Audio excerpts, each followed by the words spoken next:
إن الحمد لله نحمده ونستعينه ونستغفره ونستهديه ونتوب إليه من شرور أنفسنا ومن سيئات أعمالنا من يهده الله فلا مضل له ومن يضلل فلا هادي له أشهد أن لا إله إلا الله وحده لا شريك له وأشهد أن محمدا عبده ورسوله صلى الله عليه وعلى آله وصحبه وسلم تسليما كثيرا يا أيها الذين آمنوا اتقوا الله حق تقاته ولا تموتن إلا وأنتم مسلمون يا أيها الناس اتقوا ربكم الذي خلقكم من نفس واحدة وخلق منها زوجها وبث منهما رجالا كثيرا ونساء واتقوا الله الذي تساءلون به والأرحام إن الله كان عليكم رقيبا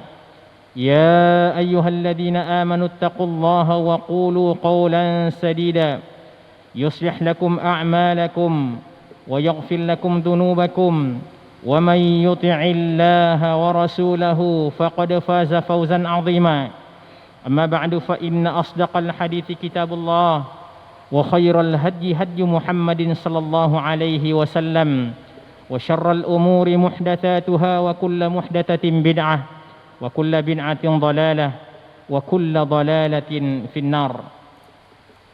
Ma'asyiral muslimin sidang jamaah Jumat rahimanillahu wa iyyakum. Allah Subhanahu wa taala mengawali penciptaan bumi ini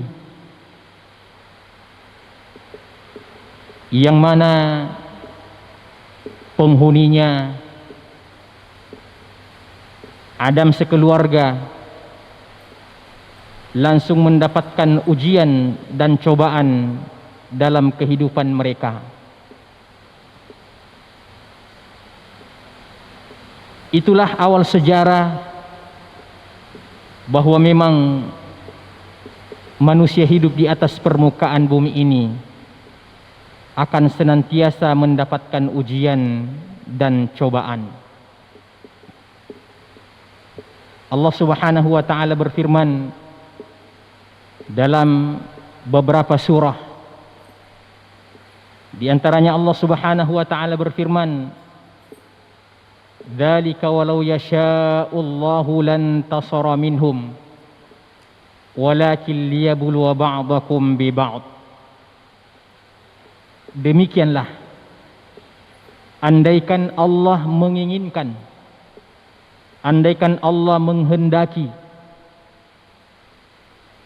lantasara minhum, niscaya orang-orang beriman akan senantiasa selalu memenangkan pertarungan ini. Sira' antara al-haq dengan al-batil. Akan tetapi Allah Subhanahu wa taala ternyata menginginkan hikmah-hikmah dari setiap pertarungan antara al-haq dan batil, silih berganti, menang kalah, di atas bawah. Karena Allah Subhanahu wa taala telah memberlakukan sunnatul mudawalah dalam kehidupan ini. Allah Subhanahu wa taala berfirman, "Wa tilkal ayyamu nudawiluha bainan nas."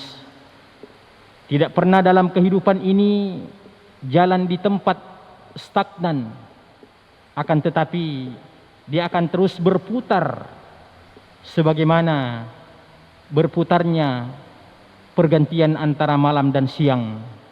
Wa tilkal ayyamu nudawiluha bainan nas. Itulah hari-hari yang kami pergilirkan dalam kehidupan manusia. Orang-orang beriman yang mengusung kebenaran dalam kehidupan ini tentu saja mengalami berbagai macam ujian-ujian. Hikmah-hikmah dibalik daripada ujian-ujian tersebut tentu include dengan kehendak dan keinginan Allah Subhanahu wa taala. Allah Subhanahu wa taala adalah qadirun ala kulli syai'. Allah Subhanahu wa taala adalah maha berkehendak Maha berkuasa terhadap segala sesuatu. Allah cukup mengatakan kun fayakun ketika menginginkan sesuatu. Akan tetapi sira antara al-haq dan batil, ternyata Allah Subhanahu wa taala menginginkan pertarungan ini terjadi perpanjangan permainan, sehingga akan terlihat mana di antara mereka yang shadiq dan mana di antara mereka yang kadzib. Allah Subhanahu wa taala berfirman, "Wa liyumahhisallahu alladhina amanu wa yamhaqal kafirin. Am hasibatum an tadkhulul jannata walamma ya'lamillahu alladhina jahadu minkum wa ya'lamas sabirin." Di antara hikmah-hikmah tersebut bahwa ternyata Allah Subhanahu wa taala menginginkan adanya tamhis, adanya filter, adanya saringan dalam kehidupan ini. Sebab dengan ujian itu akan menjadi jelas dan akan menjadi terpisah mana yang baik dan mana yang buruk, mana yang mukmin yang sesungguhnya dan mana yang munafik. Dalam ayat yang lain Allah Subhanahu wa taala berfirman, "Ma kana Allahu liyadhara al-mu'minina 'ala ma antum 'alaihi hatta yamizal khabitha minat thayyib." Allah Subhanahu wa taala tidak akan membiarkan keadaan ini berlalu begitu saja. Akan tetapi di antara hikmah-hikmah tersebut, hatta yamizal khabitha minat thayyib, adanya ujian yang menimpa orang-orang beriman dalam perjuangan mereka dalam mengusung kebenaran itu siang dan malam. Inni da'autu qaumi laila wa nahara falam yazidhum du'ai illa firara. Sebagaimana yang kita ketahui cerita kisah daripada Nabi Nuh alaihi salatu wassalam. Allah Subhanahu wa taala menginginkan adanya tamhis dalam kehidupan ini, karena lewat saringan itu akan menjadi jelas mana orang yang jujur dengan keimanannya kepada Allah Subhanahu wa taala dan mana orang yang berpura-pura dengan keimanannya kepada Allah Subhanahu wa taala. Jamaah Jumat rahimanillahu wa iyyakum. Disebutkan bahwasanya Ibnu Qayyim rahimahullahu taala ketika menjelaskan tentang hikmah kekalahan yang menimpa orang-orang beriman dalam banyak momentum, di antaranya pada perang Uhud, kata beliau, agar supaya orang-orang munafik, orang-orang yang senantiasa ingin mendapatkan keberuntungan dalam barisan perjuangan itu, menjadi jelas dalam barisan mana di antara mereka yang shadiq dan mana di antara mereka yang kadzib. Said Qutb rahimahullahu taala menyebutkan dalam salah satu tulisannya, beliau mengatakan, waqad yabtu'un nasru li'anna al-batil allati tuharibuhu al-ummatul mu'minah lam yankashif zifuhu lin-nasi tamaman. Terkadang Allah Subhanahu wa taala melambatkan pertolongan itu datang kepada orang-orang yang beriman. Ada hikmah di balik daripada lambannya datang pertolongan Allah Subhanahu wa taala. Tentu saja di samping daripada bentuk introspeksi orang-orang beriman itu pada barisan kaum muslimin, akan tetapi di antara hikmah itu selain daripada yang kita ketahui selama ini adalah li'annal batil lam yankashif zifuhu tamaman, karena mungkin kebatilan itu belum menjadi jelas dalam pandangan orang-orang yang beriman. Kebatilan itu masih samar-samar, maka Allah Subhanahu wa taala membuat pertandingan ini diperpanjang agar supaya menjadi jelas mana kebatilan itu, sehingga orang-orang beriman dapat menghindari daripada kebatilan tersebut. Jamaah Jumat rahimanillahu wa iyyakum. Itulah sebabnya sehingga Allah Subhanahu wa taala menjadikan kehidupan ini adalah bahagian daripada ibtila itu sendiri. Allah Subhanahu wa taala berfirman, "Wala nabluwannakum bisyai'im minal khawfi wal ju'i wa naqsim minal amwali wal anfusi wath thamarat wa basyiris sabirin." Kata Allah, sungguh kami akan menguji kalian. Wala nabluwannakum, nunut taukid, sesuatu yang tidak bisa kita menghindar. Ini adalah semua harga mati dalam kehidupan perjuangan orang-orang yang beriman. Bisyai'im minal khawf wal ju'. Mungkin ujian-ujian itu, mungkin fitnah-fitnah itu dalam pandangan kita cukup berat, cukup melelahkan. Akan tetapi Allah Subhanahu wa taala menggarisbawahi dan tetap mengatakan bisyai. Apa yang kalian rasakan dalam barisan perjuangan itu adalah syai, sesuatu yang tidak ada artinya, sesuatu yang tidak ada harganya dibandingkan dengan apa yang akan dibalaskan oleh Allah Subhanahu wa taala. Inilah yang menjadi sebuah berita gembira bagi orang-orang yang beriman, yang akan senantiasa memperpanjang napasnya dalam melewati daripada perjuangan-perjuangan mereka, sebab sesungguhnya Allah Subhanahu wa taala ternyata memiliki hikmah-hikmah di balik daripada terjadinya mudawalah antara al-haq dan batil dalam kehidupan orang-orang yang beriman. Jamaah Jumat rahimanillahu wa iyyakum, kalau kita ingin menganalogikan bahwa pertandingan ini tentu saja ada piala, maka piala ini sesungguhnya bukanlah piala tetap, akan tetapi kita menganalogikan piala ini adalah piala bergilir, tidak menetap pada satu kelompok, akan tetapi tergantung siapa yang memperjuangkan kebenaran itu, maka disitulah akan berpindah piala tersebut. Juga menjadi sebuah pelajaran bagi umat Islam bahwa apabila mereka tidak sungguh-sungguh dalam memperjuangkan agama mereka, dalam memperjuangkan syariat ini, maka memang bukan sesuatu yang mustahil. Piala ini Allah akan pindahkan ke tempat yang lain. Sejarah telah membuktikan Spanyol, Andalusia, yang mana Islam dengan seluruh peradabannya telah menguasai Spanyol. Akan tetapi apa yang kita kenal dan apa yang kita kenang pada hari ini ketika menyebutkan Spanyol, mungkin yang paling terkenal adalah klub sepak bolanya. Padahal 800 tahun, 8 abad Islam berkuasa di sana. Bahkan diceritakan dalam kisah-kisah orang-orang, para pejuang di sana, di mana pada saat itu umat Islam telah mengalami berbagai macam perkembangan dalam dunia peradaban, dan orang-orang barat pada saat itu baru saja datang belajar kepada orang-orang Islam bagaimana cara mandi, bagaimana cara menggosok gigi. Akan tetapi jamaah Jumat rahimanillahu wa iyyakum, Allah menguji orang-orang beriman di sana. Allah menguji orang-orang yang memiliki keyakinan sana dengan mempergilirkan daripada suasana itu. Kita yang hidup di negeri yang tercinta NKRI ini, rasa-rasanya kita mendapatkan sebuah ujian yang sangat berat. Kita berada di tempat yang mayoritas, akan tetapi nampaknya kita tidak mampu melakukan kebijakan sedikit pun, sekaligus menjadi sebuah bahan introspeksi bagi kita, sebagaimana dalam hadis Nabi sallallahu alaihi wasallam yang pernah beliau prediksikan, yang tentu saja istilah prediksi itu bukan sesuatu yang mungkin terjadi atau tidak terjadi, akan tetapi ketika Nabi memprediksikan sesuatu, itu artinya sesuatu yang pasti akan terjadi.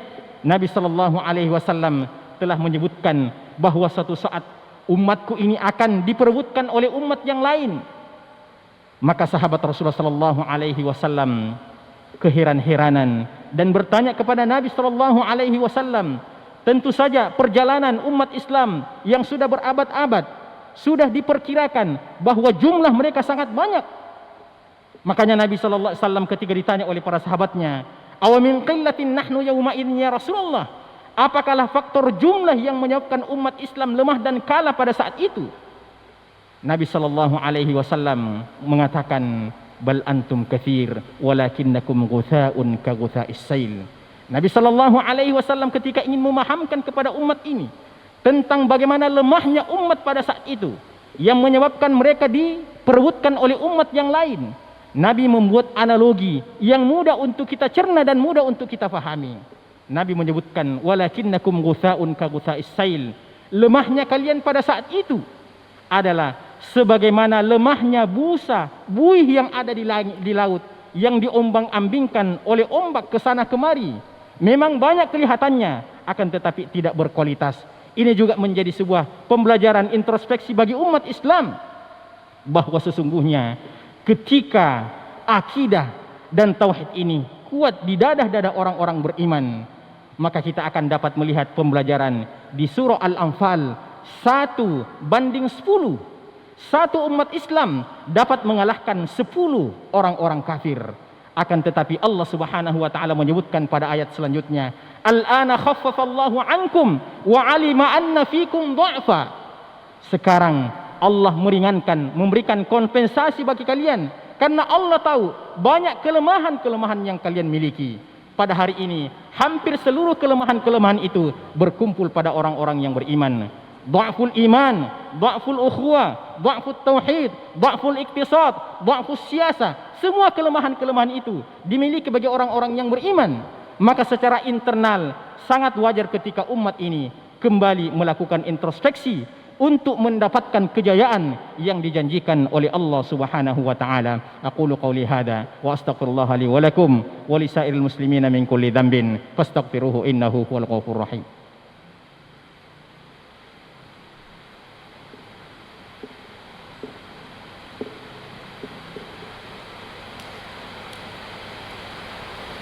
Alhamdulillah hamdan katsiran kama amara.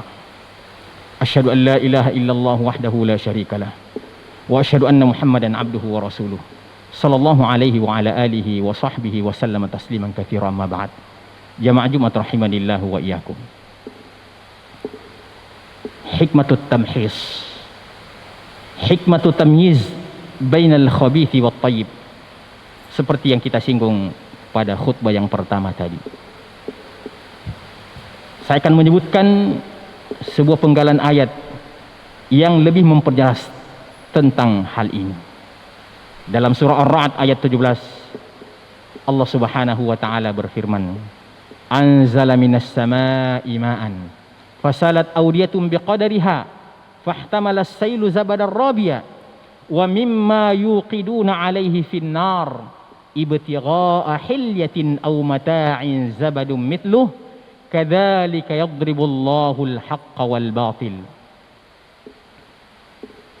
Yang saya akan jelaskan dalam ayat ini, wa mimma yuqiduna alaihi finnar, dan logam mulia yang dileburkan ke dalam api, maksudnya emas atau perak atau besi baja yang dileburkan ke dalam api oleh pandai emas,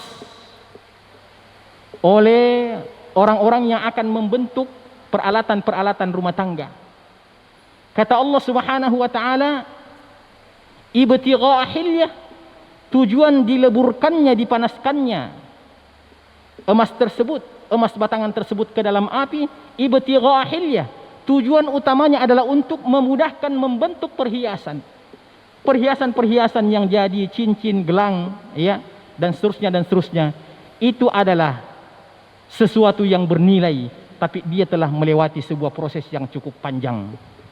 Kata Nabi sallallahu alaihi wasallam, al-qabidu ala dinihi kal-qabidi ala al-jamrah. Orang yang berpegang teguh pada agamanya bagaikan orang yang memegang bara api.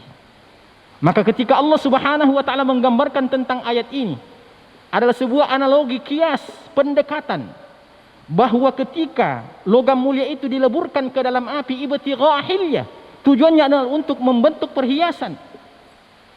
Akan tetapi jangan lupa, pada ayat selanjutnya Allah Subhanahu wa taala mengatakan zabadum mitlu. Dalam proses itu ternyata ada juga ampas, ada juga kotoran yang dihasilkan. Zabadum mitlu. Begitulah orang-orang beriman diuji dalam kehidupan ini. Kita dileburkan ke dalam api yang panas dalam arti ujian untuk membentuk perhiasan. Akan tetapi dibalik daripada itu ada konsekuensinya. Ada kelompok yang kedua, ada yang menjadi sampah, ada yang menjadi kotoran. Ibtigha'a hilyatin aw mata'in zabadun mithluh, kadzalika yadribullahu al-haqqa wal batil. Demikianlah Allah membuat perumpamaan untuk membandingkan, menganalogikan antara al-haq dengan al-batil. Maka untuk menghasilkan emas-emas murni, untuk menghasilkan perhiasan-perhiasan yang bernilai, maka Allah Subhanahu wa taala dengan hikmahnya di hari kemudian kelak nanti hanya menciptakan dua tempat, tidak ada yang ketiga.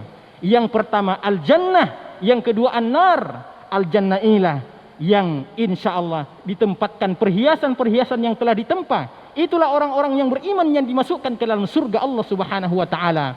Adapun ampas-ampas dan kotoran tadi, dengan kemahadilan Allah Subhanahu wa taala, Allah membuatkan tempat yang bernama an-nar, sehingga semenjak kita hidup di atas permukaan bumi ini sampai kita menghadap kepada Allah Subhanahu wa taala, disimpulkan hanya ada 3 tempat. Yang pertama, kehidupan dunia ini yang merupakan tempat percampur bauran antara al-haq dengan batil. Makanya Allah menurunkan syariat itu untuk memisahkan mana yang hak dan batil. Dan kemudian pada kehidupan selanjutnya, di hari kemudian kelak nanti, Allah Subhanahu wa taala menciptakan 2 tempat untuk memperlihatkan keadilan-keadilan Allah Subhanahu wa taala. Mana di antara kalian yang berjuang dan mana di antara kalian yang bermain-main dalam kehidupan ini. Afa hasibatum annama khalaqakum abatha afa hasibatum annama khalaqnakum abatha wa annakum ilaina la turja'un. Apakah kalian mengira bahwa Allah Subhanahu wa taala menciptakan kalian dengan main-main dan kalian mengira bahwa kalian tidak akan dibangkitkan untuk dimintai pertanggungjawaban oleh Allah Subhanahu wa taala. Innallaha malaikatahu yusholluna 'alan nabi ya ayyuhalladzina amanu shallu 'alaihi wa sallimu taslima. Allahumma shalli 'ala Muhammadin wa 'ala ali Muhammad kama shallaita 'ala Ibrahim wa 'ala ali Ibrahim fil 'alamin innaka Hamidum Majid. Wa barik 'ala Muhammadin wa 'ala ali Muhammad kama barakta 'ala Ibrahim wa 'ala Ibrahim fil 'alamin innaka Hamidum Majid. Allahumma ighfir lil muslimina wal muslimat wal mu'minina wal mu'minat al ahya'i minhum wal amwat innaka sami'un qaribun mujibud da'wat wa qadiyal hajat. Rabbana la tuzigh qulubana ba'da idh hadaitana wa hab lana min ladunka rahmah innaka antal wahhab. Allahumma ati nufusana taqwaha wa zakkiha anta khairu man zakkaha anta waliyuha wa maulaha. Allahumma inna na'udzubika min ilmin la yanfa wa min qalbin la yakhsha wa min nafsin la tashba wa min 'ainin la tadma wa min da'watin la yustajabu laha. Allahumma aslih lana dinana alladhi huwa 'ismatu amrina wa aslih lana dunyana allati fiha ma'ashuna wa aslih lana akhiratana allati ilaiha ma'aduna waj'alil hayata ziyadatan lana fi kulli khair waj'alil mauta rahatan lana min kulli syarr. Allahumma inna nas'aluka mujibati rahmatik wa azaima maghfiratik wassalamata min kulli ithmin wal ghalimata min kulli bir wal fawza bil jannah wan najata minan nar. Allahumma la tada' lana dhanban illa ghafarta wala hamman illa farajta wala daynan illa qadaita wala maridan illa syafaita wala mayitan illa rahimta wala hajatan min hawaijina illa qadaitaha birahmatika ya arhamar rahimin. Rabbana atina fid dunya hasanah wa fil akhirati hasanah wa qina adzaban nar. Wa sallallahu ala nabiyyina Muhammad wa ala alihi wa sahbihi wasallam wa akhiru da'wana alhamdulillahi rabbil alamin. Qumu ila salatikum yarhamukumullah.